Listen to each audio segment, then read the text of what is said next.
Hello, everybody. It's Gary Stuckey with Real Music. On today's show, I've got an awesome guest. Country singer John Barry is here, talking about 30 years of the hit song Your Love Amazes Me, a number one song back in 1994. What a great song. And he's got a bunch of other ones, including Standing on the Edge of Goodbye and She's Taken a Shine and You and Only You. You know those songs. So many good ones. Grammy Award winner, super cool guy, nice guy. Uh, and we had a great conversation. He's sitting on the porch relaxing, and I'm just listening and having a great time. Some great conversations. I think you'll really enjoy it. Had a little church. I'm just saying. He's been through a lot of things in his life, got some great testimonies to share. So I think you'll enjoy it. So here we go. Here he is. Here's John Barry. You know, I always remember the 90s as being, my favorite time for country music, and I remember when you came on the scene. What I didn't know is you had been around for a long time before your breakthrough in country music. How many albums had you had before you moved to Nashville? How long have you been doing this? I mean, I didn't realize I, you I were did gonna, I did 6 independent albums from 1979 to 1990, and the first few were just horrible.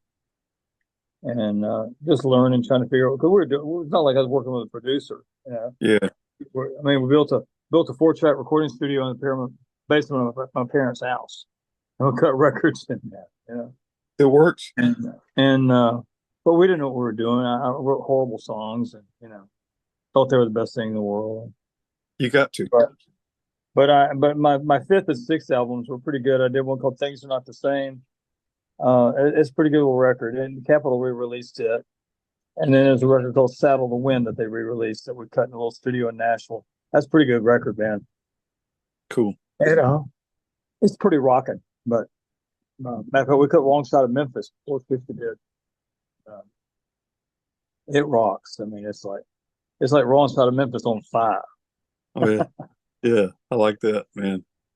Um, Back in those days, though, when you first, now, how did you get from, now you're from South Carolina Originally, originally, South Carolina, grew up in Atlanta. grew up in Atlanta. Um, Then I moved to Athens. Go Dogs. awesome. War Eagle. But anyway, uh, SEC. SEC, that's all that matters.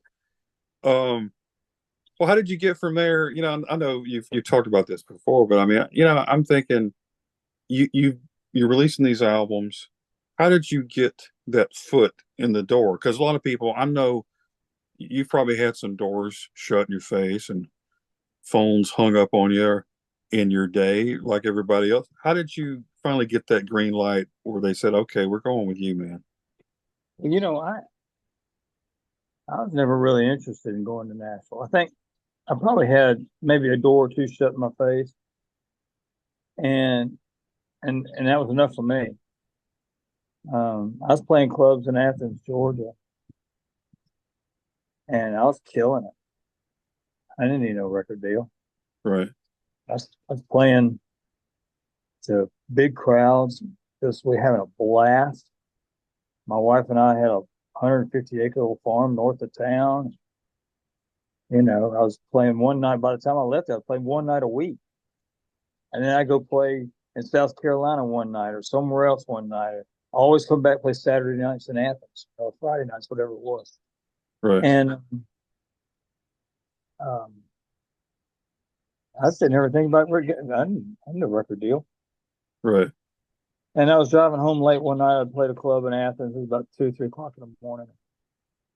Our little farm was about 18 miles out of town. I was driving home. DJ came on the radio and said, "Y'all turn it up. We got a brand new song from Joe Dippy." I love Joe. Good. He was good. And they played the song "Ships That Don't Come In," and he was singing to me. He sang that sign, "And to those who stand on empty shores and spit against the wind, and those who wait forever for ships that don't come in." That's good. That's good. That was me. Mm. And through tears, I told my wife about that song, and I told her I'd dream bigger than being a bar singer in Athens, Georgia, no matter how well we're doing. And we stayed up all night. We came up with a plan. We were going to go to Nashville every 6 weeks for a year. Do a showcase, wait 2 weeks to hear something, and then put another one together 4 weeks later. So every 6 weeks cycle. And we did our very first one May of 1992 at Douglas Corner. We sent out about 150 invitations to industry, the list, Right. And one guy showed up off that list, a guy named Herky Lee. And Herky had heard about his sister who went to university. His sister had told him about me. She went to the University of Georgia when I was playing there. And she'd come hear me play. I never met her, but I know her. And so he made a beeline to come see us at Douglas Corner that night. And after it was over with, we went to the official musician restaurant of choice, Waffle House, afterwards. Oh yeah. And chatted with Herky and the band and all. And then after that, we headed home. Middle of the night, go back to Athens. He called me the next morning. He goes, "Hey, Jimmy Bowen wants you to come over to his house for brunch." We're back in Athens. Sorry, dude. And so they set up a private showcase for a couple of weeks later. We went back up, did a private showcase for Jimmy Bowen. Wow. And the head of CAA booking agency was there, and David Corlew, Charlie Daniels, manager, and his partner were there. And the band and I and my wife Robin, who's staying with me at the time, or she stays with me now. She's staying with me now. We got up and did our 6, 7, 8 songs, whatever it was. And Jimmy Bowen jumped up to his feet, came up the front stage, and shook my hand. He said, "I guess you came here looking for a record deal, didn't you?" So I said, "Yes, sir, I did." He said, "Is Corlew going to represent you?" I looked at David Corlew. He said, "I'm in." And said, "Yes, sir, looks like it." He said, "Call me tomorrow. Let's put this together." With that, he whisked out of the room, and I'm like, "What just happened?" And David Corlew's partner, Tom O'Grady, who was a very, very 100% Irishman, older man. He said, "I bet you're wondering why you didn't come do this sooner, aren't you there, son?" And I said, "Yes, sir." He said, "It wouldn't have happened sooner. Tonight was your night." Wow. And with that, here we are on the phone. 30 Well, years later, I had my first #1 record 30 years ago. does it seem like it's been 30 years ago? 30 minutes. 30 minutes. It goes by so fast. I was thinking about that. No, you were already married. Now, how many years you've been married now? 36 this year. So you had a wife supporting you already. You weren't this guy, this kid that was up and coming, trying and struggling. You were already married, right? And you established yourself. I was an And old man. For today's standards, I was in my 30s. that's just Yeah. so not like the norm. And you probably didn't have, something tells me that if he would have said, just not interested, you'd have been all right, like you Yeah. said. And I think that's what gets people where they need to be. They don't have this fear. They don't have this preconceived idea of what it's supposed to be like, or it's gotta be this way, or I'm just gonna whatever. I think it's just handed to you because there's a reason for everything. It was meant to be. The timing was right, but you hit it just right. And but I think a support system of a wife probably helped you out a lot. What do you think about that? Well, yeah, to have my wife singing in my band, and my mother-in-law traveled with us and took care of our little girl because she was 2 years old when all that was going on. And Carol traveled with us for 8 years on the road. Wow. We had a bus built that had 3 bunks on one side for the kids, and her bunk across from them, and the bunks had cargo nets on them to keep the kids from falling out. Hit a bump and they And go, yeah, right. and we had that bus for a couple of years, and unfortunately, I had to have vocal cord surgery, so I had to sell it. The bus is actually here in town. It's an Eagle Nest Coach. It belongs to one of the members of what's that group? I can't remember, pop group. Black Eyed Peas. Okay. I think that's Wow. what it is. But it's one of the members of the band. They own it. They're redoing it, Oh, wow. That's and cool. but it still looks gorgeous from the outside. Yeah, gorgeous. But Good. yeah, we traveled together and just as a family, and and if I hadn't gotten that record deal, I would have stayed right there in Athens, and I would have taken that 150-acre farm, and I would have turned it into some sort of place where people could come and camp out and hear great music, and I turned it into something. Yeah. Sell That's hot still, dogs, whatever. if you build it, they will come. Hey, I Oh yeah, would come. I'm just come saying. on. Just let me know where it's at. Uh, but let's talk about you talking about 30 years of a number one single. Your Love Amazes Me. That song amazes me because that's a really good song. You got a great voice. The song's perfect. And I've been reading about how the story came to be, the songwriters, the stories of how it happened. But tell me this, how did you hear about this song and how did they present it to you? What was your first reaction to Your Love Amazes Me? I was driving back home to Athens after I got my record deal. Me and Chuck Howard were working together. Chuck produced the records, and I would have song meetings with people, and I get demos together. I heard some Chuck Jones songs, and I loved them, so I got a reel of about 10 or 20 Chuck Jones songs. And so driving back to Athens, we'd listen to this music, and we'd litter the highway with cassette tapes and stuff, bad songs and stuff. So, no, I'm just kidding. And got this one CD of Chuck Jones songs, and I ended up recording 5 songs off that CD, and just amazing writer. And of course, I found Your Love Amazes Me on there, and I called Herky at Capitol. I said, Herky, get this Chuck Jones song on hold. Your Love Amazes Me. He called me back the next day. He said, man, daggone Tanya Tucker's putting it on her upcoming record. She's got it on hold. I said, well, if something happens, be sure we're second. Be sure we got a strong hold second on it. And she turned her record in 2 weeks later, completed, and Your Love Amazes Me was not on her record. And she recorded it. She just didn't use it.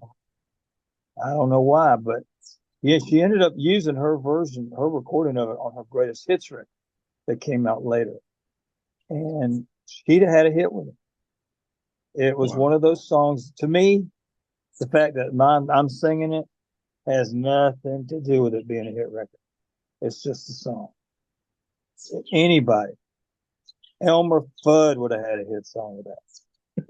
Your And love amazes me. yeah, you're wild, man. I bet- But so I was just the lucky guy who drew the card, and of course, I have to every time I see Tam, he reminds Wow. me, you owe me, boy. What are you going to do about it? You know, you we owe her. we were at a benefit one night and singing, and I got her to come up and sing it. So that was cool. Well, that's good. That helps a little bit. Takes the sting away. Uh, but that song now, you know, of course you've had a lot of hits, songs, had a lot of singles on the charts. Uh, and that's like, I guess that's your signature song. Do you ever think that you might get tired of that song, or do you think, well, this is a song that really helped me out? So how do you No, look at? no, that's a potent song, man. It's got a lot of power, a lot of meaning, and I don't know if you know this, but the day it was the number one song on R&R radio record chart, my first number one record. I had brain surgery that morning, That and moment? yeah, that morning, yeah, Wow. May 10th of 1994. And this is when the R&R chart came in. And of course, that's the one all the labels watched, And Yeah. but that morning I had brain surgery for keloid cysts, and I was going through a real difficult time. I turned into the meanest person on the planet. We didn't know why, and my wife was pregnant with our second child. Uh, the 3 or 4 months, February, March, April, I was unbearable. I quit calling her. I quit going home. I'd stay on the bus in Nashville, stay in hotels, wouldn't go home, quit calling her. And she had to, endure all that. And my daddy would come. My dad would drive up, stay at our farm. He'd stay at my office, that old office building up there, and he'd camp out up there just to take care of her and check on her. be sure she had what she needed. And my dad was a caring guy, and he told her one day, he said, "Baby," he said, I know you promised to love my son for better, for worse, and this is for worse. And we don't know what's going on, but I hope that you'll hold true to that vow you made to John and to God, that you would stand by him and see him through this." And she did. And I finally got home. I had to go to the hospital. I was at the hospital to see my son was born, and reluctantly I went home and was there at the hospital seeing him and her. And I took him back down to the nursery, and I was walking back towards her room, and I just had to sit on the floor. I was so nauseated. I'd lost like 60 pounds, quit eating, headaches all the time, doing a bottle of Advil a day, trying to get rid of it. Gee. And sitting on the floor, this nurse walked by and said, "John Barry, is that you?" She sat down on the next floor to me, on the floor next to me, and she knew something was wrong. And like a good nurse, she started asking questions. I didn't know what she was doing, but she's fishing.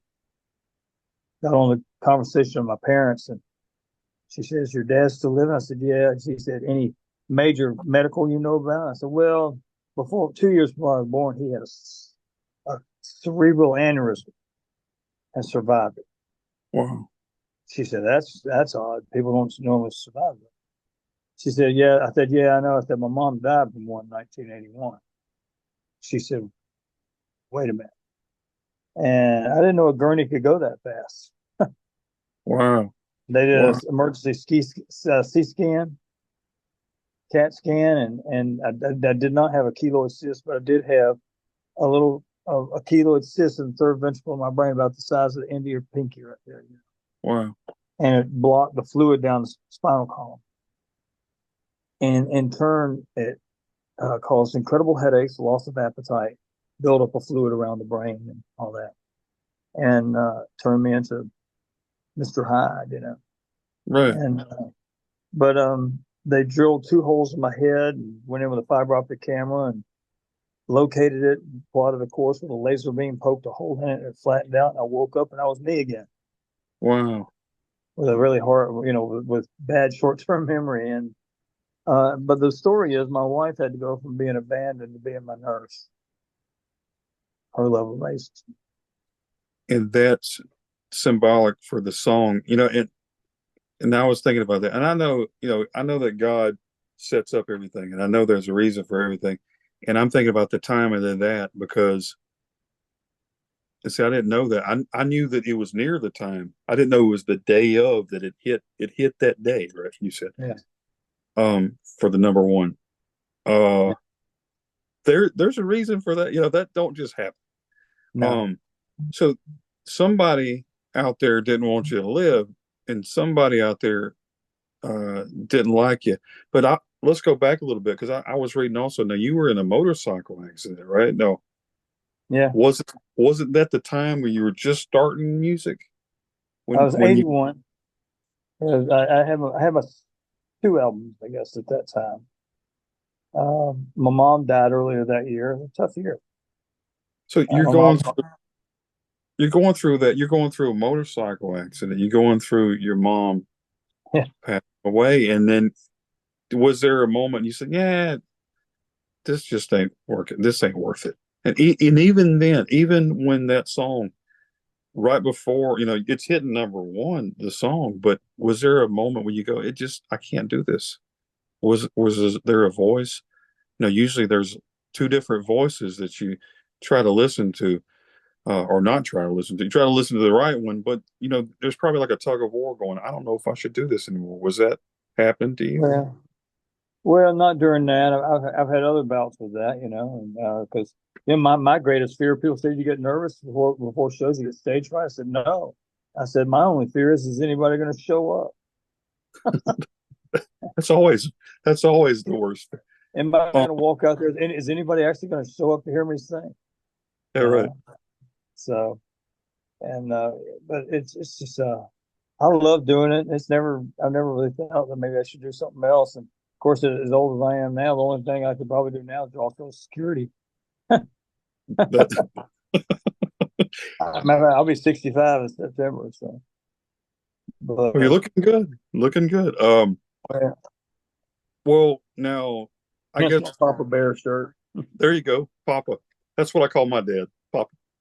Um, but now the motorcycle. I know that took a while. The motorcycle accident. I know that took you, and you had some pain through that, and you overcame that. I know with that tumor, and then you had cancer on your tonsils, right? 5 years ago. Yeah, yeah. So did you ever go, God, why me? Because I mean, the three different these are big issues that people don't usually have. Three of these big whoppers, and Have vocal cord surgery in '97. You know, it's just this was I'm a, I'm a, before I'm a I'm a medical disaster. you're like you're an experiment for them to work on. They're like, Yeah, musical Frankenstein. yeah, But right. Hey, that sounds like a yeah, good album. yeah. I don't know. I feel blessed. I get to still sing and um, provide for me and Robin, and it's a lot of work, and it can be be overwhelming sometimes, and sometimes it can be discouraging. Yeah, And but then we'll go out and do shows and uh, play in a little town that it's 104 degrees in the parking lot in downtown where we're playing, and so hot people just don't come out for the event and wonder what the heck we're doing there, and the sun goes down finally and the show's over and putting my guitar away, and this guy walks around the corner all tatted up, looks like he's a gang and from LA or right. prison or something like that. And he shakes my hand, and there's a note stapled to a $20 bill. And he just looked at me. He said, we closed the show just on my gospel stuff. And I gave my testimony about my cancer and how God was faithful to me and stuff. And after he shook my hand, he says, "Thank you." I said, "Well, thank you, bro." He said, "No, really, thank you."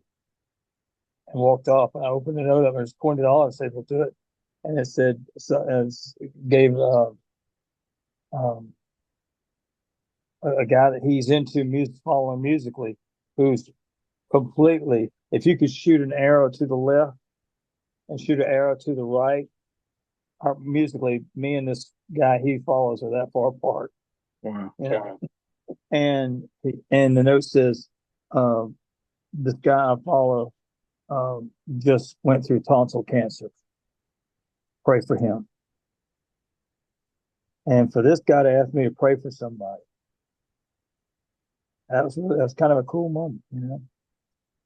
So Right. Well, he believe he trusts in you. He has the yeah, faith in you to say those words. It's like in the Bible when the centurion guard, yeah, was talking to Jesus, and he goes, "Where's he at? I'll go heal him." And he's like, "No, you just say the word, and Jesus yeah, was kind of, like taken aback. yeah. Um, I had thyroid cancer on my Mm, right on my vocal cords, but I went to a church and they prayed for me and it went away. come So I didn't on. have to go through they had to go through all that stuff. So and then here I am now. I'm talking to you just like you're talking to me.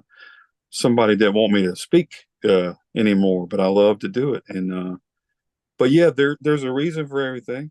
There's a reason for, uh what you're going through. You go through things so other people can go, okay, I'm gonna be all right because he's all right. Yeah, And then your music is just extra. When you're going through your life, you're doing so many good things. Music is like, okay, you know, whatever you love in your life, there's somebody watching you and they're going, and they're paying more attention than you realize. But songs like Your Love Amazes Me, I like She's Taking a Shine. That reminds me of the 90s. Like that summarizes the whole, it's just the fun times, yeah, you think about those were good times. yeah. Um, and you're keeping them going. It's good to see somebody go through those trials and still sing and still keep going. still releasing music? Well, you just released some old music, right? You got about 5 albums. That was it. Star Vista, right? You Yeah. released those. How did that come about? Was that fun, kind of revisiting some of those songs? Well, I was on the cruise, the Sylvester cruise, and the person that's in charge of the music division of that was on the cruise as well and heard me play, and they found me and my manager later on the ship, and they were talking about music, and they were talking about wanting to release some older projects, and Brian, my manager, said, well, John owns licensed all these records that he's put everything from my greatest hits on, that I've re-recorded and all that stuff. So they got a hold of us and put the whole deal together, and here we are. So kind of gets it out to a whole new market of folks. So. Do you see some of the younger generation enjoying your music? Does that make you feel good if you see some kids out there listening? Yeah, we do have some folks that come, and a lot of them are folks that people that grew up listening to my music because their parents had them strapped in car seats and they had no choice. Yeah, And right. but it's always fun to have people come out and discover what we're doing. Um, when you were first starting out, when you had that number one single, uh, were there some people when you first went to Nashville and were playing some places? Was there somebody that kind of gave you any advice, or somebody that you talked to that kind of told you how things might be? Was there anybody like that? No, I didn't have that. Did it have I anybody? wish I had. And I have people ask me sometimes, say, if you could talk to your old self, to your young self, and give yourself advice, what would you tell your younger self? Right. And my older self would tell my younger self, and I'll tell any artist this. Um, if it's an artist who's trying to get started, be where people who can help you. If you're in country music, you need to go to Nashville. Yeah. It doesn't mean you need to pack up everything and move here. Right. It doesn't. You Right. just need to have a regular presence here. Have have somebody you can work with that you can. I don't. You don't need a manager. You don't have anything to manage. You Right. don't need somebody taking 15% of your club gig. That's that's true. You That's don't true. need that. You need somebody who can help you organize when if you come up and play a place in Nashville, and they can get some people to come hear you. Um, if you're going to work with somebody and you're just getting going, they shouldn't be getting any part of your money. You're not making any money. They should be helping you on the in case that if you do hit gold, they're going to go with you. That's And right. hopefully you'll be the kind of person to have character to take them along. Sure. But now, so just kind of be where people can help you can be help you. Come to Nashville, have a presence here, come to write, and then go home, make a living, live your life, take care of your family. Then come back to Nashville and do it some more. Then go back Right. home. And then the other thing is to the ones who have made it and who are starting to kick it up, it's going to end.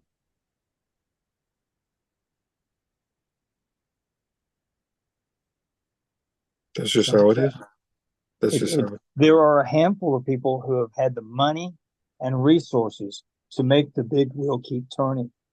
That's a huge thing. Yeah. But for most of us, it's going to end. I mean, I've managed, your Love Amazes Me and my Christmas tour have kept me going down the road. I, I'm not killing it. Right. I have millions of dollars in the bank. We live in a little neighborhood. I'm fortunate we bought a house that's got the most gorgeous backyard on the planet. But that was just the people we bought the house from. It's not like, you know, it wasn't, it's just a normal place. Yeah. I Yeah. mean, we don't even have sidewalks in our neighborhood. It's not that fancy. Right. You know, it's just a nice place we live and we love it here and nice neighbors and I drive I've got an old bus and I've had for years and I keep it running and go do my dates and do my thing. But the you know that for most people, it's for most careers. You're a baseball player. It's up and then it's over. That's right. There aren't a lot of careers of anybody that where it goes up and just plateaus and just stays. That's There right. are a few. There are a few, and God bless them. And those are the ones who the fairy dust gets dumped on. That's right. And we were in our barn one day, and things were a little on the downside for us. And it was during the uh, uh, 2008 stock market crash, and everybody's losing everything. Yeah. And we're in the barn one day, and my son Sean, he said he's about 12, 13, I guess, real serious kid. He said, "Daddy, how come you decided not to be famous anymore?" And that's when I realized he'd been watching too much Disney TV. And I sat him down. I said, "Son, listen, fame's not a decision. Fame is a lot of talent, a lot of work, and a truckload of fairy dust." Yeah. I don't. I believe that if you pull out any singer in country music, I think I can sing as well. I think I work just as hard, and it's those things that are intangible. You can't put your hand on. You can't put a finger on. You can't say, "Well, he's just not good." That's Right. not sports. Sports are different. That's You're right. either a great baseball player or you're not. That's right. Art's is something else altogether different. And you know, daggone Alan Jackson. I love Alan Jackson. He's good. So He's good. he writes great songs. He's talented performer. He's a great singer, and I mean this in the greatest admiration. Alan is a conversationalist. He sings. Now, I take it back. He talks with melody when he sings. I mean, that's the greatest compliment. Yeah. He's he's having a conversation with this song. Right. He ain't screeching at you. Right. He's just talking to you. That's right. It's his soul talking to your soul. It's amazing, and I love that about him. I do And too. I think it's one of the great. He's one of the most gifted purveyors of songs ever. Sure. No, And he's awesome. yeah, he just really is, and I just love that about him. And that, but I do something. I just do something that's different, and it's really funny. I have so many men with, and women tell me this too, but it's always really poignant when a man tells me that because it's so different for a man to say these words. But I'll have men tell me, "You've got the most beautiful voice," and and and my, I can do most up tempo rocking tunes, and you might like it, but they ain't gonna touch you like your Love Amazes That's right. Me. There's It's something true. about doing those kind of songs that when I sing them, that works for me. So That's right. anyway, I think that's the key. I mean, I think, you know, when people hear your voice and it just fits in a mode where they're relating to, it's kind of like the Alan Jackson, when your voice yeah, is projected a oh, certain way. But the yeah, people listening though, they're taking it in. They take it a lot better than screeching or like you said, yelling. But if you have a yeah, soothing kind of a voice, they're going and they believe in you more and you know, they pay attention more when your voice is real soothing. It's almost like a flute playing and you're like, where's that coming from? You know. Um, yeah. I'm a but flute. you're a flutist, I'm a flautist. a flautist. Uh but talking about, how when people get older, there's so many people that, I grew up listening to, they get older. You want them to stay around forever. But you don't see, you didn't see Mickey Mantle playing for, 20 years past his prime. You need to be thankful that there's people that are still doing it, that they don't have to sound like they used to. They might not be a billionaire, millionaire, but they're still around. They're keeping the songs alive and they're a regular guy like you and me, and I mean, it makes it more believable when you listen to somebody that's sincere. But you're humble, and that's what I've been thinking about. Now, I was thinking about all that you've been through, and I'm thinking about the humbleness is why you're still here. The humbleness, I know you do a lot of charity work that comes back to you, and fame is just, you know, you don't need to store your treasures down here, but helping people's forever. When somebody hears a song like Your Love Amazes Me, that's forever. Nobody will ever take that away. And no cancer and no evil, whatever, will ever take away that beautiful song and your other songs that you've done. Nobody can touch those. And that'll be in somebody's heart. That'll be somebody's wedding. That Oh yeah. they played that song forever. That will never, you'll be in heaven 1,000 years from now. But that song touched their life because there's a reason for that. But to me, um, talking about fame, I mean, if somebody touches me in that way with a song, that's forever.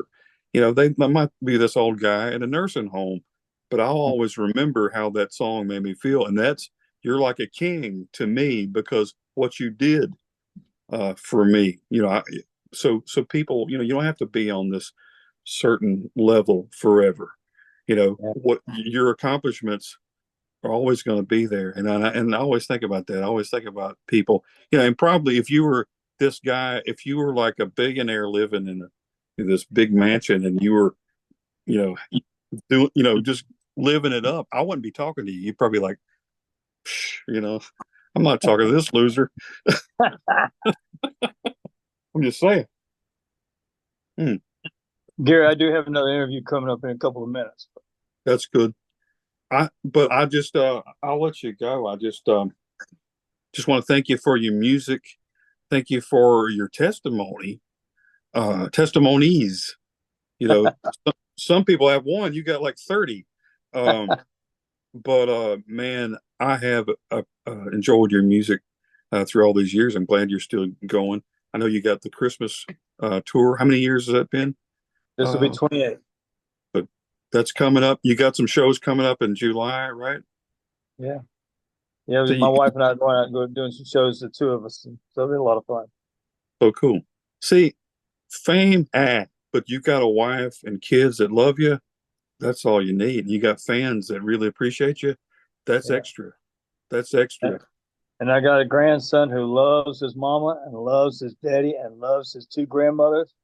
But when Papa walks in the room, nobody else matters.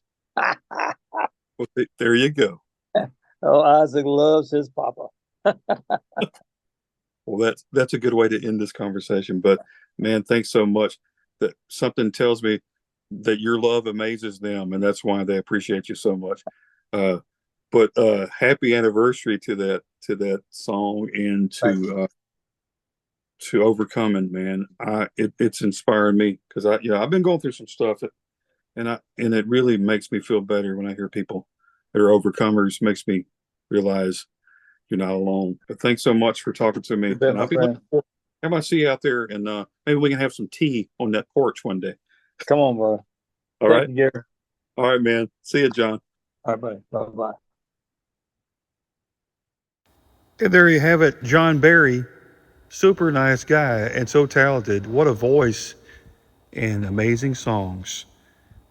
Check out his website for more information. Maybe you'll see him out there on the road somewhere. I'd like to travel and listen to him sing maybe one day soon. We'll see what happens. Thanks for tuning in. Until next time, everybody, always remember to keep the music real.